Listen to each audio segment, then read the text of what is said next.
In this video, we're going to talk about how we can use our calculator to help us solve inequalities, like the one over here on the left of my screen.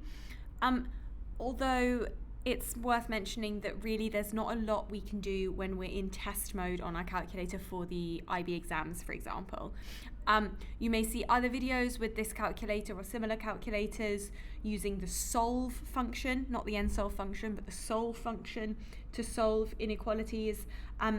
Or you may see videos with relations that are used to solve inequalities on graphs. Both of those things are disabled when you're in test mode, so they won't help you in your real exams.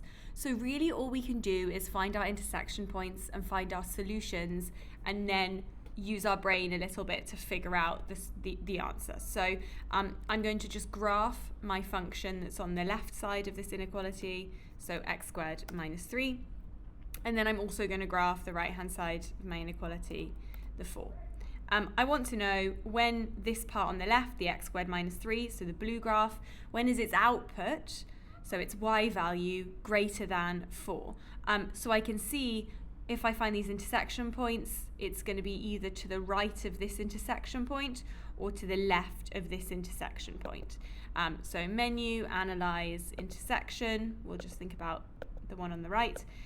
So it's going to be, what if I want the y value to be greater than 4, that's when the x value is greater than 2.65.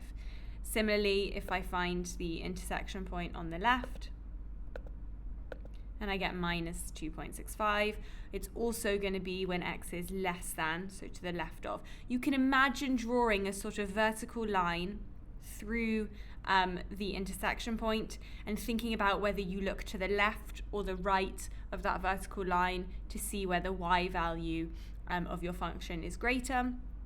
Adjusting the zoom can often be helpful if it's not clear just looking at a graph initially.